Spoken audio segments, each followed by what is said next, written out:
nabrak ke belakang, punya Wind of Nature, magic damage-nya tetap kena. Biasanya bikinnya ke arah match kedua ya guys ya. Time, Holy Crystal sama Ice Queen One. Benar-benar utility juga kadang mungkin NOD gitu kan. Ya, tergantung lah. Oke, itu dia dari 10 hero yang sudah muncul. So kita akan langsung masuk ke game kita yang kedua. Di match kita yang pertama 1-0 skornya. Bigetron berhadapan dengan RRQ. Berarti ini match point ya untuk Bigetron Alpha, satu langkah lagi untuk bisa menuju ke arah final upper. Gue terpencet itu. Tapi dari RRQ Oke, di sini seperti biasa Supercan pakai link ya guys ya. Supercan pakai link, pakai Lancelot di area gold lane yang kita tahu physical attack yang dimiliki oleh Grok ini akan di-convert menjadi physical defense-nya. Benar. Jadi dia bisa fokus ke item-item attack juga. Walaupun ya nanti sama Moreno bocor ya bocor emang gitu kan. Dan kalian jangan lupa juga nih di tanggal 21 23 nanti ada final dan sekarang tiketnya masih ada, mumpung kalian masih bisa beli ya dibeli lah sekarang. Iya, dan kita akan melihat ya nantinya tim-tim dari berbagai negara juga, apalagi kalau misalkan kalian pakai baju samaan di MLBB Revo nih. Tapi sejauh ini tarikan dari Aran Hook masih belum terkunci dengan adanya Puppet of the String. Tapi Clay kali ini sudah menerima damage yang cukup besar. Supercan hanya memberi gertakan aja tanpa bisa melakukan adanya follow up lagi. Ini Supercan hampir saja bisa dicuri barusan sama Versik. Langsung kabur juga dan level 4 untuk Versik mungkin dia akan berani lebih galak lagi untuk invasi ke dalam jungle yang dimiliki oleh Supercan dan Retribution juga di commit. Belum level 4, hooknya masih bisa dihindari. Sementara untuk emblem dari Assassin jungle ini sama seperti sebelumnya ya. Yang bedanya cuma Supercan pakai attack speed di awal, sementara Versik pakai penetrasi. Ya, dan itu Wanderer tadi diamanin sama Versik loh, sehingga dia level 4 duluan dan akhirnya invasi yang memang harusnya dilakukan oleh Supercan. Ini lumayan ketahan juga. Karena kita bisa melihat di arah middle, cicilan demi cicilan mulai terjadi. Tapi itu dia predict move dengan adanya blind Phantom Execution menuju ke arah rumputan. Membuat dari versi kali harus mengeluarkan satu buah retribution. Combo Cipu ini Angela dia ngepok darah Lancelotnya biar dipaksa pulang. Angela di buff. Jadi ada waktu nih kalau memang seandainya mau secure purple buff dulu baru nge-setup di turtle-nya masih bisa beli waktu. Karena kan Lancelotnya spawn dan dia balik lagi ke purple buff, namun final slash di bagian bottom lane Banana HP yang cukup low masih bisa selamat untungnya. Namun dengan darah kayak gini dia harus recall dulu nih si darah. Iya, akhirnya membuang waktu ya, walaupun emang nggak ada yang ke pick off juga, belum terjadinya first blood. Tapi hampir saja Iron Hook-nya berhasil untuk masuk ke dalam area jungling yang dimiliki oleh Versik. Tapi melihat kali ini ada Heartguard yang sudah siap siaga, dipaksa turun dari area tembok-tembok yang dimiliki oleh Versik itu sendiri. Tapi soft defensif kali ini mencoba untuk masuk lagi, tapi Sorizo yang berhasil ditumbangkan, terkena efek suppress. Versik kali ini mencoba untuk masuk dengan adanya satu buah kontes retribution, seperti Phantom Execution plus retribution bisa dimenangkan oleh Supercan sehingga Turtle berhasil diamankan. Walaupun Supercan berhasil dihilangkan pula dua player yang hilang dari Bigetron Alpha, membuat dari RRQ sekarang mulai memegang kendali atas game yang kedua. Waduh, ini Link Angelanya mulai kelihatan ya. Bisa ngebait Bloody Hand loh tadi dan nggak tumbang, itu dia yang jadi masalah. Sementara dari Clay juga tadi sempat ambil ke Bloody Hand, makanya dia bisa ngebalikin keadaan. Dan Grok cok, jangan lupa Angela ini ke Grok. Iya, dia nggak perlu rotasi kemana-mana, dia tinggal timingnya pas dengan Heartguard, apalagi linknya jadi keras, ada damage juga. Gold lane-nya juga terhitung strong lah untuk clear dari scene. Jadi wah, konsep dari RRQ di game kedua lumayan oke sebetulnya. Iya, dan ya udah makin mensupport lagi kebarbaran dari Versik, dan ini yang bisa dimanfaatkan juga. Phantom Execution defensif dari Supercan, dan Puppet of the String-nya masih belum terkonek juga dari Cipui yang berada di dalam tubuh Versik, sehingga tidak ada lagi inisiasi berlebih yang dilakukan oleh RRQ sejauh ini. Tapi terkena dia Bloody Hand kali ini, follow up-nya masih belum cukup nampaknya, dan bahkan Firasek dari belakang masih belum bisa untuk menyelamatkan Super Fin dari sergapan yang dilakukan oleh RRQ. Ya, pelan-pelan tapi pasti rotasi dari teman-teman RRQ ini mulai berdampak ke arah Bigetron Alpha. Mungkin memang nggak tumbang ya dari Supercan ketika rotasi-rotasi barusan, tapi ya paling nggak ngedelay nggak sih, dia bisa ngulur waktu lagi untuk farmingnya. Intinya purple buff dulu nih, purple buff dan orange buff dari Versik ada, dia bisa mimpin rotasi. Bahkan untuk sekarang ya, siapapun bisa ditabrak karena ada bantuan Angela. Nah itu, makin ya menyesuaikan lagi dengan kebarbarannya. Tapi ada Wildcard ternyata yang memang menjadi defensif aja ya bagi scene di sana, karena nggak di follow up berlebih lagi. Saken yang udah mulai kecicil masih fokus untuk clear lebih dahulu, walaupun Supercan hampir saja tertangkap. Masih ada Puncture untuk menuju ke arah belakang, tapi langsung di dive in dengan ada sebuah Temple Soul Blade, dan sakit banget damage killing spree di secure. Di tangan Versik masih ada Cipui di dalam tubuhnya, sehingga masih cukup kuat untuk berada di lini depan, dan bahkan Sorizo gak bisa bertahan lagi. Dan dua player dari Bigetron Alpha berhasil dihilangkan menuju ke arah Super Fin yang bakal langsung di commit, tapi nampaknya masih belum ada backup yang dilakukan dengan ada Video Ice Strike walaupun pertukarannya kembali terjadi antara kedua belah roamer. Di match kedua ini dipegang oleh itu Ereki guys ya. Bahkan Turret pun nggak bisa menghentikan kombinasi antara Versik dan juga Cipuy. Turtle Gila, bisa link Versik, didapatkan oleh teman-teman dari RRQ, bahkan bisa juga nih Turret menjadi bonus karena Banana langsung melakukan zoning out terhadap Sorizo di bagian depan sehingga Turret bisa didapatkan secara free. Wah, ini versi barbarly ya. Barbarian surgawi. Udah dapetin altar turret dari bawah dan terlihat dari segi itemnya nih. Corrosion, item pertama. Oke, attack speednya ada efek slow juga kan, lumayan banget ditambah dari puppet stringnya Angela, makin parah lagi slownya. Next itemnya mungkin langsung ke Berserker Fury ya. Iya, dengan favor dari Angela Magic ya. Mau item pertamanya ke mana nih? Ke fitting time harusnya ya, untuk bisa makin nge-spam lagi dari hardguardnya juga. Dan Claw of Destiny memang masih baru saja diamankan oleh Moreno sehingga memang masih butuh waktu banget nih untuk bisa follow up. Dan begitupun kali ini dengan adanya hardguard yang terkadang juga seorang Sin masih belum cukup untuk menjadi aksi penyelamatan yang dilakukan oleh Cipuy. 3 versus 3 yang terjadi di arah top lane, tapi Versik langsung sadar dengan adanya bantuan yang sudah dihadirkan pula dan Super Fin harus hilang di tangan teman-teman RRQ. Ya banyak sekali yang dikomit ya. Flickernya kayak ada dendam gitu. Flicker total yang akan ada di top lane, namun tempo blade agresif sepertinya dari Versik mengincar ke arah Saken dan Saken harus hilang. Moreno mencari posisi aman, namun di bagian lain Sorizo mendapatkan kill balasan. Cipuy yang harus tumbang. Di sisi lain ada dari Superken yang masih cari space buat farming.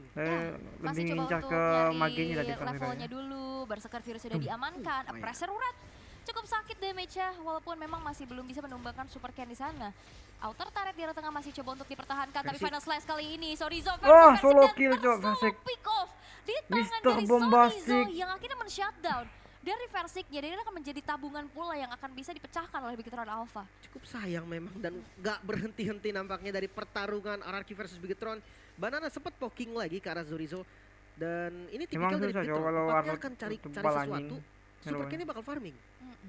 Ini masih nyari, waduh.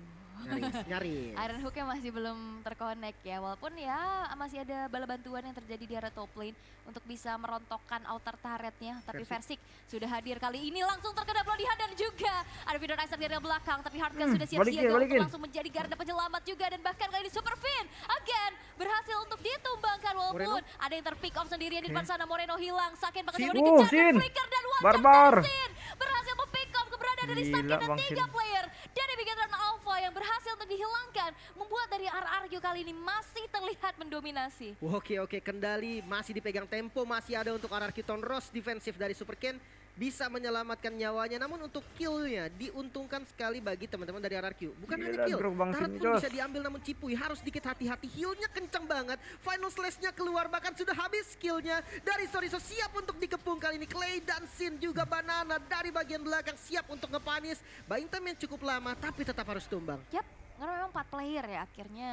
Dan deres juga dari heal up-nya. Moreno kali ini tertangkap kembali, tidak ada defensive manuver. Walaupun dengan satu buah beladihan masih belum cukup untuk bisa menyelamatkan Moreno di sana. Versik masih dirasuki oleh Cipuy dengan hardguard-nya, dan Fin kembali menjadi target yang memang harus ditumbangkan untuk ke-6 kalinya. Buset, dah Versik X Cipuy namanya kali ini ya. Dan itu benar-benar kombinasi yang bagus dan pas. Sementara Wild Charge bagi Sin kali ini keluar ke arah Superken, setengah darah. HP yang tersisa ini lumayan banget. Superken harus pikir panjang kalau memang dia mau clear ke arah midnya. Oke, di game kedua ini dipegang oleh Ereki guys ya. Turret di arah tengah bakal coba untuk di defense dengan mati-matian, tapi Tempest of Blade kembali hadir. Versik mengacak-acak lini belakang yang dimiliki oleh Bigetron Alpha. Barbar kali membuat mereka dari Bigetron Alpha harus mundur, mencoba untuk merelakan saja outer turretnya, tapi tidak dengan begitu mudah karena 4 player langsung siap siaga untuk mengusir Angela kombo-kombo nih.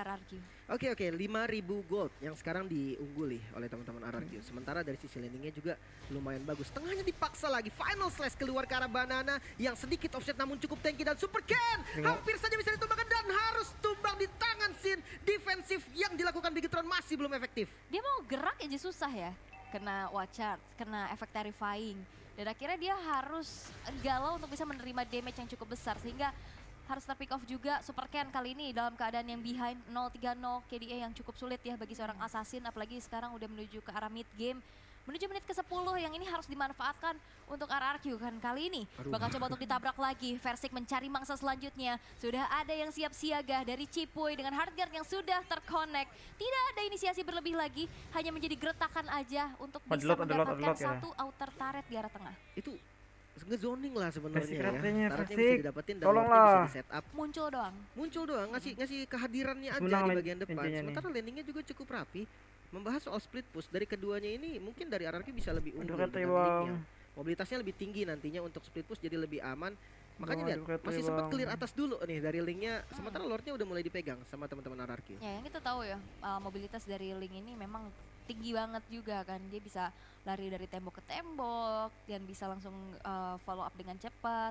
Dan kali ini manajemen wave minion yang memang sudah dilakukan ya oleh RRQ cukup berimpact, di mana bagi Eternal Alpha mereka harus memiliki PR besar dengan adanya satu wave di atas yang mulai kedorong. Lord kali ini bakal coba untuk di take over. Sorizo mencari informasi kena efek terrifying, tapi Sorizo HP-nya nggak terlalu banyak lagi. Ada yang di depan itu Super Kian yang ketabrak dengan one charge again. Gak ada power of retribution, dan bahkan kali ini Versiknya down. Pertukaran antara kedua belah jungler dan akhirnya membuat dari Lordnya terreset begitu saja. Wah, Bloodihan ini harus sudah mulai dihitung.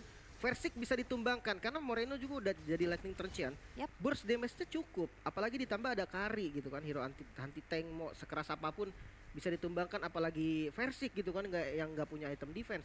Untuk sekarang tidak ada kedua jungle, sepertinya akan reset lagi dari mereka berdua, akan ditunggu lagi timingnya. Orange buff sudah diberikan kepada Saken nih sebagai damage dealer utama mungkin untuk sekarang. Iya, karena Moreno yang kita tahu ya dia cukup dikejar-kejar juga dengan adanya Versik X Cipuy yang kita tahu cooldown dari Wings by Wings ini sekarang udah agak lebih lama, jadi harus diperhitungkan kembali untuk positioning dari Moreno itu sendiri. Dan Purple Buff ternyata berhasil untuk diamankan di tangan dari Super Kian. Itu hanya pertukaran aja, ternyata pertukaran Purple Buff, student exchange Purple Buff. Tapi Lord yang kedua nampaknya kali ini sudah berhasil. Oh tidak, ini Lord yang pertama. Ya, Lord yang pertama karena Lord belum enhance juga karena tadi di reset, sehingga kali ini sudah mulai disenggol-senggol lagi. Kali ini udah mulai masuk dengan Bloodihan, dan bahkan versi kali ini tercancel dengan Final Slash. Tapi soft defensif, tapi Super Fin yang berhasil untuk ditumbangkan pula. Sorizo menjadi garda terbantu Ventamation dari belakang yang dilakukan oleh Super Kian. Kali ini damage-nya masih belum cukup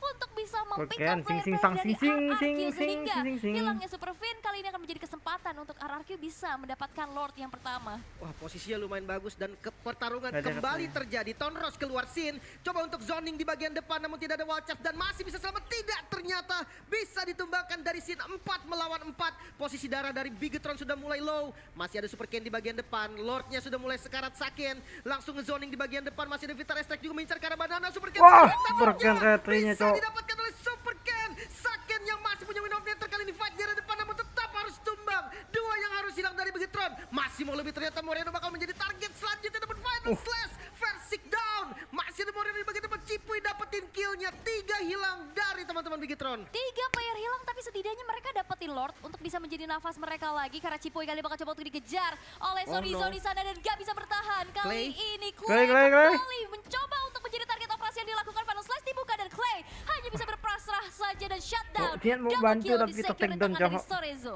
Oke. Bigetron kembali mempunyai momentum dengan dapatnya Lord.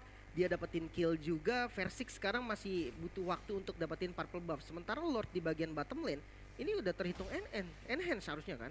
Dia bisa ngecharge 2 kali loh. Jadi kalau memang innernya ini kena tabrak hancur, nanti di base turret kalau di follow lagi bisa ngecharge lagi. Iya, dan sekarang momentum yang ternyata berhasil untuk dipegang ya sama Bigetron Alpha. Oke, 3 player hilang tapi mereka dapat Lord dan ini menjadi nafas kembali untuk mereka bisa mendapatkan berbagai macam keuntungan dengan adanya 2 turret di arah bawah, outer turret yang sekarang udah hancur juga di arah tengah dan atas. Dan ini membuat dari goldnya yang tadi terlihat timpang ya di angka 5.000 sampai 6.000 sekarang udah mulai kekejar nih, bahkan kurang dari 1.000. Iya, ini udah harus cari cara lagi dari RRQ untuk mengembalikan momentumnya. Mungkin combo dari Angela Link-nya juga udah nggak bisa efektif di awal tadi. Karena udah ada Franco yang lumayan keras, udah nggak bisa diincar secara cepat. Mau nggak mau konsep kayak tadi itu lumayan bagus. Versinya maju ke depan ngebayar dari Bloody. Kenapa dibalikin, Cok? Iya. Oke, dan sejauh ini dari masa kalah Reki, Cok, balik ini juga di mana Chorizo yang dapetin poin Red shutdown ya tadi nih ya, sih. 2 kali kalau nggak salah, dan itu menjadi Versiknya tabungan kurang, untuk Chorizo Cok. sendiri, membuat dirinya semakin sustain lagi untuk berada di lini depan dengan ada Thunderbelt, Dominance, dan Radiant Armor. Iron Hook Bagus Ben Super kembali terjadi di arah dengan, dan bahkan charge segera 2 orang sekaligus dengan Pressure World kali ini. Super Ken berhasil untuk dihilangkan kembali, dan bahkan ada yang terculik sendirian di depan secara shutdown tercipta. Chorizo berhasil untuk dihilangkan di tangan RRQ, membuat dari Bigetron Alpha kembali tersisa dengan 3 player saja, dan mereka harus mundur terlebih dahulu. Ini kalau dapat Momen enak kembali nih. diciptakan oleh teman-teman dari RRQ. Orange Buff masih bisa di-secure, namun inner turret di bagian mid lane. Coba di defense mati-matian Versik yang mulai datang gak greedy seperti di awal. Dia udah tahu gak bisa ditabrak lagi. Apalagi kalau misalkan ada Bloody Hand yang siap untuk nge-counter di posisi Sakin yang siap follow up, itu bakal jadi resiko yang sangat tinggi. Namun ya, dengan satu momen tadi, 2 kill yang cukup mahal, Chorizo dan Super Ken yang hilang. Ini dua-duanya kan satu frontliner, yang satunya lagi juga damage dealt yang memang ini angka yang benar-benar baru pertama kali gue lihat kalau nggak salah buat Super Ken. Ini angka yang nggak bagus banget, dan Purple Buff-nya udah mulai diinvasi. Ya, dan ternyata 24% ya, 5 kali hooknya connect dari 21 usaha percobaan. Ini kelihatan dong bawahnya berdua. Harusnya iya. Dan bakal coba untuk dibuka dari Magic Sentry-nya terlebih dahulu. Dan Lord yang sekarang coba untuk diamankan tanpa adanya kontes tampaknya, tapi Chorizo sudah mulai hadir. Super Ken-nya di zoning out abis-abisan, dan Retribution dari Versik untuk bisa menyelamatkan, dan Super Ken kembali harus terculik. Dan bahkan Moreno harus mundur dengan adanya Wings by Wings terlebih dahulu ke arah belakang. Tapi lihat Sakin dan Super Fin langsung mencoba untuk memotong apa yang terjadi di arah belakang sana. Karena Bigetron Alpha kali ini harus kehilangan Chorizo-nya kembali, walaupun Clay berhasil ditumbangkan. Begitu pun ada Cipuy, damage-nya cukup besar disumbangkan di tangan dari Saken, tapi Saken pun gak bisa bertahan lama karena damage dari Versik tidak bisa dibendung, dan bahkan Immortality dari Super Fin berhasil untuk dilepas, sehingga tersisa Moreno sendirian untuk bisa mendefense Lord yang in-hand yang berjalan di arah tengah. 4 member tumbang menyisahkan Moreno. Masih ada 10 detik lagi untuk Super Ken spawn. Lordnya sudah berjalan di arah mid lane base, turretnya mulai diincar. Tersisa Moreno dengan Wachas dari Sin masuk, Sinnya tumbang, namun sama dengan Moreno juga tumbang. Udah mau balik dulu ya guys ya. Bisa menyamakan kedudukan 1-1. Sumpah Link kasih, Cok. Ini dia prediksi juga yang dimana match akan keras. Ini menjadi 2-1. Ternyata ban pertama terhadap Esmeralda masih belum bisa menjadi jawaban yang ini ya, yang maksudnya menjamin juga untuk mendapatkan kemenangan di game pertama, game kedua, ketiga guys ya. Super Ken yang benar-benar